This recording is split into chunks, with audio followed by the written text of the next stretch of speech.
Hi guys, இந்த வீடியோவில் நம்ம என்ன பார்க்க போகிறோம்னா ChatGPT யூஸ் பண்ணி கண்டென்ட் எழுதி அந்த ஆர்டிக்கலை எப்படி டாப் 5 பொசிஷனுக்குள்ளே கொண்டு வரதை பற்றி தான் பார்க்க போகிறோம். ஸோ நான் என்ன மாதிரி ஐடியாஸ் யூஸ் பண்ணேன், ஸோ எனக்கு எப்படி அது ஒர்க் அவுட் ஆச்சு, எனக்கு டாப் 3rd ரேங்க் ஆச்சு. ஸோ என்ன மாதிரி ஐடியாஸ்லாம் நான் உங்களுக்கு சொல்கிறேன். ஸோ இந்த வீடியோ ஃபுல்லாக பாருங்கள், யூஸ்ஃபுல்லாக இருக்கும். அதுக்கு முன்னாடி முதல் விஷயம் பார்த்தீங்கன்னா, கூகுள் சைட்லேருந்து ஒரு அல்காரிதம் அப்டேட் வந்திருக்கு. ஸோ இந்த மாதிரி ஏஐ கண்டென்ட்லாம் யூஸ் பண்ணக்கூடாது, யூஸ் பண்ணால் டிஎன்டெக்ஸ் பண்ணுவோம், இல்லைனா வந்து அது ஸ்பேமோட பாலிசியாக போயிடுன்ற மாதிரிலாம் சொல்லியிருக்காங்க. ஸோ அதை பற்றி நம்ம பார்த்துருவோம். ஸோ கூகுளே போடலாம், டஸ் கூகுள் 8 ஏஐ கண்டென்ட் போட்டு பார்த்தா ஆக்சுவலாக அதுவே சொல்லுது அவங்க கைட்லைன்ஸில் வந்து யூஸ் பண்ணலாம், அப்ராப்ரியேட் தேவையான இடத்துல நீங்கள் ஏஐ கண்டென்ட் யூஸ் பண்ணலாம். ஸோ ஃபுல்லாக ஒரு ஏஐ கண்டென்ட் வச்சு மட்டும் பிளாக் எழுதி திணிக்கக்கூடாது. ஸோ உங்கள் நீடுக்கு யூஸ் பண்ணுங்கள். ஃபுல்லாக அதிலே டம்ப் பண்ணி ஏஐ கண்டென்ட்டாகவே ஆர்டிக்கல் எழுதணுன்றது கூடாது. ஸோ ப்ரைமரிலியாக வந்து யூஸ் பண்ண வேணான்றதான் இங்கேயும் சொல்கிறாங்க. அவங்க ஸ்பேம் பாலிசியில் அகேன்ஸ்டாக இருக்குது நீங்கள் ஃபுல்லாக டம்ப் பண்ணிங்கன்னா. ஸோ ஸ்பேம் பாலிசின்னு பார்த்தீங்கன்னா என்ன சொல்கிறாங்கன்னா, யூஸருக்கு வந்து அடிஷ்னலாக ஒரு வேல்யூ கொடுத்தீங்கன்னா உங்கள் ஏஐ கண்டென்ட் யூஸ் பண்ணலாம். ஸோ அதாவது அதே தான். ஸோ ஃபுல்லாக திணிக்காமல் ஒரு அடிஷ்னல் வேல்யூவாக யூஸருக்கு யூஸ்ஃபுல்லாக இருந்துச்சுன்னா நீங்கள் ஏஐ கண்டென்ட் வந்து யூஸ் பண்ணலாம். ஸோ ஏஐ கண்டென்ட் யூஸ் பண்ணுறது தப்பு இல்லை, நான் அதை யூஸ் பண்ணி தான் ரேங்க் பண்ணேன். பட் அது யூஸருக்கு தேவையான இடத்துல நீங்கள் யூஸ் பண்ணி கொண்டு வரணும். ஸோ இதுதான் விஷயம். ஸோ நான் எப்படி ChatGPT யூஸ் பண்ணி கொண்டு வந்தேன்றதை நான் சொல்கிறேன். ஃபஸ்ட்டு பார்த்தீங்கன்னா உங்கள் கீவேர்டை செலெக்ஷன் பண்ணுங்கள். லாஸ்ட் வீடியோவில் நான் கீவேர்டை ஈஸியான விஷயமா எப்படி செலக்ட் பண்ணுறதுன்னு நான் சொல்லியிருப்பேன். ஸோ கீவேர்டை முதல்ல செலக்ட் பண்ணிக்கோங்க. அந்த கீவேர்டை கூகுளில் போடுங்க. போட்டிங்கன்னா டாப் 3 காம்படிட்டர்ஸ் வருவாங்க. ஸோ டாப் 3 காம்படிட்டர்ஸ் எடுத்துக்கோங்க. முதல்ல என்ன பண்ணணும்னா, நம்ம மேனுவலாக எஸ்யூ எப்படி பண்ணுவோம்னா, டாப் 3 காம்படிட்டர்ஸில் இல்லை டாப் 5 காம்படிட்டர்ஸில் அவங்க வெப்சைட்டில் உள்ள போய் பார்த்து என்ன மாதிரி கண்டென்ட்லாம் அவங்க யூஸ் பண்ணியிருக்காங்கன்றதை நம்ம அனலைஸ் பண்ணி டாப் 5 எடுத்துக்கிட்டிங்கன்னா அந்த 5 பேரில் என்ன மாதிரி கண்டென்ட் யூஸ் பண்ணுறாங்க, ஸோ என்ன மாதிரி கண்டென்ட் கேப் அவங்களுக்குள்ளே இருக்குது, ஸோ அந்த கீவேர்டுக்கு எப்படி ஒர்க் ஆகுன்றதை அவர் அனலைஸ் பண்ணி நம்ம அதை வந்து கண்டென்ட்டாக மேனுவலாக போடுவோம். பட் ChatGPT வச்சு இதை வந்து நம்ம பண்ண போகிறோம். ஃபஸ்ட்டு பிளாக் 1ன்னு போட்டு ChatGPTல போட்டுடுங்க. போட்டுட்டு உங்கள் ஃபஸ்ட்டு கண்டென்ட்டை காப்பி பண்ணி, அதாவது ஃபஸ்ட்டு காம்படிட்டர் காப்பி பண்ணி பிளாக் 1ல போடுங்க. இது மாதிரி ChatGPTல போடுங்க. ஸோ செகண்ட் பார்த்தீங்கன்னா பிளாக் 2ன்னு போடுங்க. அதே மாதிரி இன்னொரு விஷயம் சொல்கிறேன், கண்டென்ட்டை ஒழுங்காக காப்பி பண்ணி பேஸ்ட் பண்ணுங்க. ஏன்னா தொண்ணூறு போடாதீங்க. ஏன்னா வந்து சில எக்ஸ்டர்னல் லிங்க்ஸ்லாம் இருக்கும், நீங்கள் அதோட சேர்த்து காப்பி பண்ணுவீங்க. இல்லை சின்ன சின்ன ப்ரொமோஷனல் லிங்க்ஸாக இருக்கும், நீங்கள் அதே காப்பி பண்ணிங்கன்னா ChatGPT வந்து கொஞ்சம் கன்ஃபியூஸ் ஆகும். ஸோ அதனால் அதெல்லாம் பார்த்துட்டு ஒழுங்காக காப்பி பண்ணுங்கள். இந்த வீடியோக்காக நான் வந்து மொத்தமாக காப்பி பண்ணி உங்களுக்கு எக்ஸ்பிளைன் பண்ணுறதுக்காக நான் மொத்தமாக காப்பி பண்ணுறேன். ஸோ நீங்கள் காப்பி பண்ணும்போது பார்த்து காப்பி பண்ணுங்கள். ஸோ அதே மாதிரி பிளாக் 1, பிளாக் 2, பிளாக் 3ன்ற 3 காம்படிட்டர் பிளாக்ஸும் நான் காப்பி பண்ணி, ஸோ நான் வந்து ChatGPT நான் சொல்கிறேன், summarise these block content and give the content gap between these blocks. So இந்த 3 பிளாக்ஸ்குள்ளே தான் நம்ம வந்து கண்டென்ட் கேப்பை கண்டுபிடி சொல்லி நான் ChatGPT சொல்கிறேன். என்டர் கொடுங்க. என்டர் கொடுத்ததுக்கப்புறம் அதை வந்து அனலைஸ் பண்ணி உங்களுக்கு கண்டென்ட் கேப் வந்து கொடுக்க ஆரம்பிச்சிடும். ஸோ பாருங்கள், அதுவே வந்து அந்த 3 பிளாக்ஸ்குள்ளே சம்மரைஸ் பண்ணுது. ஸோ சம்மரைஸ் பண்ணி உங்களுக்கு கண்டென்ட் கொடுத்துச்சிங்க பாருங்கள். ஸோ 3 பிளாகை சம்மரைஸ் பண்ணிடுச்சு. அதோட கண்டென்ட் கேப்ஸ் அது கீழே கொடுத்துச்சு. இது வந்து நம்ம மேனுவலாக பண்ணுற ப்ராசஸ். இது ChatGPTல கொடுத்து அதையே பண்ண சொல்லியிருக்கோம். ஸோ இதுக்கப்புறம் தான் நீங்கள் வந்து ப்ராம்ப்டே போட போகிறீங்க. என்ன ப்ராம்ப்ட்னா, ஸோ நான் அதை டிஸ்கிரிப்ஷன் ஆட் பண்ணி வரேன் பாருங்கள்.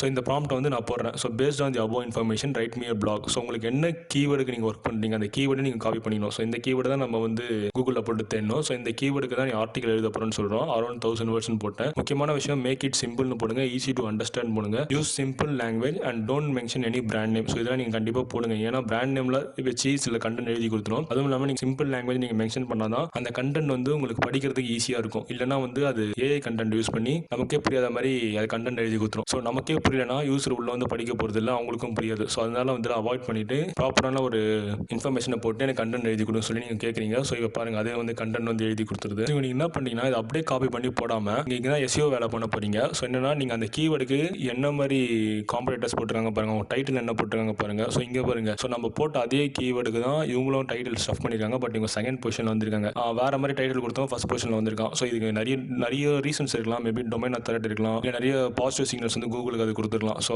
அதெல்லாம் நிறைய கிரைட்டீரியா இருக்குது. ஸோ இதை மொத்தமாக அப்படியே நீங்கள் காப்பி பண்ணி போடாமல் கண்டென்ட் வந்து ஆப்டிமைஸ் பண்ணுங்கள். உங்கள் கீவேர்டுக்கு ஏற்ற மாதிரி ஆப்டிமைஸ் பண்ணுங்கள். ஸோ டேரக்ட் கீவேர்டும் ஸ்டஃப் பண்ணுங்கள், இன்டெரக்டான அதுக்கு இன்ஃபர்மேஷன் உள்ள ஃப்ரேசஸோட கீவேர்ட்ஸுமே ஸ்டஃப் பண்ணுங்கள். ஸோ அப்படி கண்டென்ட் ஆப்டிமைஸ் பண்ணுங்கள். அப்போ தான் உங்கள் சைட் ரேங்க் ஆகும். ஸோ இப்போ வந்து கூகுளில் வந்து நான் எந்த கீவேர்டு ஒர்க் பண்ணுறது நான் பாருங்கள். ஆக்சுவலாக நான் கீவேர்டை வந்து அனலைஸ் பண்ணி செலக்ட் பண்ண கீவேர்டு தான் ஹவு சால்ட் கீப்ஸ் டென்டல் ப்ராப்ளமாகவே. ஸோ இதுக்கு பார்த்தீங்கன்னா என்ன மாதிரி கீவேர்ட்ஸ் வந்து ரேங்க், என்ன மாதிரி சைட் வந்து ரேங்க் ஆயிருக்கு பாருங்கள். So Colgate, credit health, so எல்லாமே மெயினான டொமைன் தான் ரேங்க் ஆயிருக்கு. என்னோட சைட் வந்து மீடியம் சைட் தான். ஸோ என்னோட சைட்டில் வந்து மீடியமில் தான் ஒர்க் ஆச்சு. உங்கள் எல்லாருக்கும் டவுட் வரும், ஏன்டா இவன் வந்து பிளாகில் போடாமல் மீடியமில் போட்டு ரேங்க் பண்ணி வச்சிருக்கானா. நான் வந்து அதை நான் சொல்கிறேன். ஸோ ஃபஸ்ட்டு வந்து எப்படி போட்டிருக்கேன் பாருங்கள். நான் இது full and full ChatGPT content தான். ChatGPTலேருந்து காப்பி பண்ணி பேஸ்ட் பண்ண கண்டென்ட் தான். பட் எனக்கு தேவையான இடத்துல நான் சில ஹெட்டிங்ஸு இல்லைனா சில சப் ஹெட்டிங்ஸ்லாம் பார்த்தீங்கன்னா நான் தேவையான இடத்துல காம்படிட்டர்ஸ் எப்படி யூஸ் பண்ணிருக்காங்களோ அதை மிங்கிள் பண்ணி யூஸ் பண்ணியிருக்கேன். ப்ளஸ் அதுவும் பாருங்கள், இமேஜில் கூட ஆல் டேக் வந்து அதே கீவேர்டு தான் நான் போட்டிருக்கேன். ஸோ நவம்பர் 2023 போட்ட பிளாக் தான். ஆக்சுவலாக இது என்ன பண்ணேன்னா, நான் பிளாக் போடும்போது நான் ஒரு ப்ராசஸ் சொன்னேன் பார்த்தீங்கன்னா, அது மேனுவலாக நானே அனலைஸ் பண்ணி கண்டென்ட் எல்லாம் ப்ளாட் பண்ணி எழுதி போட்டேன். பட் அது ரேங்க் ஆகல. ஸோ திருப்பி நான் ChatGPTல இது மாதிரியே தான் நான் சொன்ன அதே ப்ராம்ப்ட்லாம் போட்டு ChatGPTல எழுதி கண்டென்ட் போட்டேன். கொஞ்சம் ரொம்ப நாள் ஆச்சு அது திருப்பி ரீஇண்டெக்ஸ் ஆகிறதுக்கு, ரீக்ரால் பண்ணுறதுக்கு. க்ரால் பண்ணி இப்போ ரீசெண்டாக தான் க்ரால் ஆச்சு. பார்த்தா பொசிஷன் வந்து 3rd பொசிஷனில் காமிச்சது. இப்போ 4th காட்டுது. ஸோ 3rd and 4th தான் மாறி எனக்கு காட்டுது. பட் நான் கண்டென்ட் அப்படியே காப்பி பண்ணி பேஸ்ட் பண்ணல. எனக்கு தேவையான சப்ஹெட்டிங் செட்டிங்ஸ்லாம் நான் வந்து அனலைஸ் பண்ணி அதை நான் போட்டு தான் நான் ரேங்க் பண்ண வச்சேன். ஸோ நீங்களும் அதே மாதிரி போட்டு பாருங்க. இவன் ஏன் வந்து பர்சனல் பிளாக்ல போடாம இதில் போட்டேன்னா, ஆக்சுவலாக என்னோட பிளாக் வந்து ரொம்ப புது சைட்டு. அதுவுமே இல்லாமல் பார்த்தீங்கன்னா அது ஒரு டெஸ்டிங் பர்பஸ்க்கு தான் வச்சிருக்கேன். ஸோ பேக்லிங்ஸ்லாம் நான் எதுவுமே போட்டதில்லை. எந்த மாதிரிலாம் டெஸ்ட் பண்ணி பார்க்கலான்ற ஒரு டெஸ்டிங்காக தான் சைட்டை வச்சிருக்கேன். ஸோ அதில் பேக்லிங்ஸ் கிடையாது, சைட்டுமே புது சைட்டு. ஸோ அதனால் அது ரேங்க் ஆகல. அது வந்து 18th 20th அந்த பொசிஷனில் போச்சு.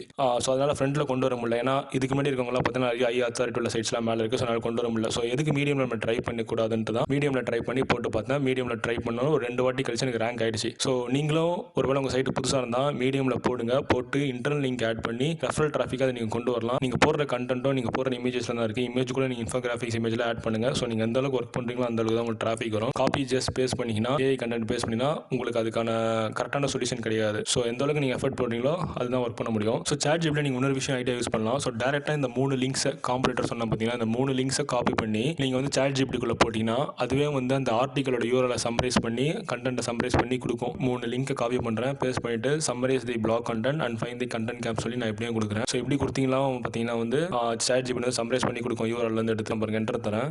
ஸோ சம்மரைஸ் பண்ணி கொடுத்துச்சு பாருங்க. அதே வந்து சம்மரைஸ் பண்ணிடுச்சு, ப்ளஸ் கண்டென்ட் கேப்பும் எடுத்து என்னன்றதை கொடுத்துச்சு. ஸோ நீங்கள் அதே மாதிரி தான் அந்த சம்மரைஸ் பண்ணதுக்கப்புறம் அந்த ப்ராம்ப்ட் தூக்கி போட்டிங்கன்னா உங்களுக்கு அதே மாதிரி ஒரு பிளாக் கண்டென்ட் கொடுக்கும். ஸோ அந்த பிளாக்கை நீங்கள் எப்படி ஆன் பேஜ் எப்படி எஸ்யூ ஆப்டிமைஸ் பண்ணுறீங்களோ அது மாதிரி ஆப்டிமைஸ் பண்ணி விட்டுறலாம். ஸோ இன்கேஸ் சில பேருக்கு பார்த்தீங்கன்னா வந்து ஒர்க் ஆகாது, அந்த சாட் ஜிபிடி வந்து யூஆர்எல் வந்து ட்ராக் பண்ணாது. ஸோ அப்படி இருக்கவங்களுக்கு பாருங்கன்னா இந்த ப்ராம்ப்ட்டை யூஸ் பண்ணி பாருங்க. ஏன்னா எனக்கு இது ஒர்க் ஆச்சு, ஃபர்ஸ்ட் அப்படி தான் காமிச்சிச்சு. ஸோ இந்த ப்ராம்ப்ட் நான் போட்டேன். இந்த ப்ராம்ப்ட்டை போட்டதுக்கப்புறம் எனக்கு வந்து யூஆர்எல் வந்து எடுத்துக்கிச்சு. அதுவே பாருங்க ப்ளீஸ் ப்ரொவைட் தி லிங்க்ஸ்னு காட்டுது. ஸோ அதனால என்ன பண்ணிட்டேன், 3 லிங்க்ஸை கொடுத்து பார்க்கலாம்னு சொல்லி கொடுத்து பார்த்தா எனக்கு வந்து அந்த 3 லிங்க்ஸை வந்து ரீட் பண்ண ஆரம்பிச்சு. சில பேருக்கு சாட் ஜிபிடியில் யூஆர்எல் ரீட் பண்ணலாம், இந்த மெத்தட் யூஸ் பண்ணி பாருங்க, யூஆர்எல் ரீட் பண்ண வாய்ப்பு இருக்கு. ஸோ பாருங்க ரீட் பண்ணி அதுவே சம்மரைஸ் பண்ணி உங்களுக்கு கண்டென்ட் கொடுக்குது. ஸோ மோஸ்ட்டாக நான் எதை ப்ரிஃபர் பண்ணுவேன்னா ஃபர்ஸ்ட் ஒரு மெத்தட் பண்ணோம் பார்த்தீங்களா, ஸோ கண்டென்ட்டை மேனுவலாக காப்பி பண்ணி பேஸ்ட் பண்ணி காப்பி பண்ணி பேஸ்ட் பண்ணி பண்ண பார்த்தீங்களா, அதுதான் நான் வந்து சஜஸ்ட் பண்ணுவேன். ஏன்னா வந்து யூஆர்எல் வந்து இது வந்து எடுத்துக்குமான்றது தெரியல. ஸோ யூஆர்எல் ஸ்லக்கை பேஸ் பண்ணி அந்த கண்டென்ட் அனலைஸ் பண்ணலாம். ஸோ அந்த ஸ்லக் இருக்குது பார்த்தீங்களா, அந்த யூஆர்எல் ஸ்லக்கில் இருக்க இன்ஃபர்மேஷன் எடுத்து அது கண்டென்ட்டாக எடுத்துக்கலாம் வாய்ப்பு இருக்குது. ஸோ அதனால இது வந்து கொஞ்சம்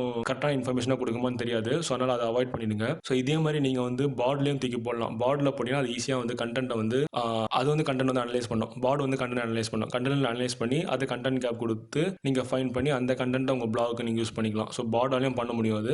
பட் ரெக்கமெண்ட் பண்ணுறது வந்து அந்த ஃபஸ்ட்டு மெத்தட் தான். ஏன்னா நம்மளே மேனுவலாக கொண்டு போய் கண்டென்ட் கொடுத்து அதுக்கு சாட் ஜிபிடியில் அனலைஸ் பண்ணி சம்மரைஸ் பண்ணி கண்டென்ட் கேப்பை ஃபைன் பண்ணி நம்மளே எல்லாமே மேனுவலாக பண்ணுறோம். ஸோ அதுதான் பெஸ்ட் மெத்தடு. ஸோ நீங்கள் ட்ரை பண்ணி அவங்க டேரெக்டாக பிளாக்லையும் போட பாருங்கள், இல்லை மீடியம் அந்த மாதிரி சைட்லையும் போட்டு ரெஃபரல் டிராஃபிக்கை கொண்டு வர பாருங்கள். ஸோ உங்களுக்கு ஒர்க் அவுட் ஆச்சுன்னா எனக்கு கமெண்ட் பண்ணுங்கள்.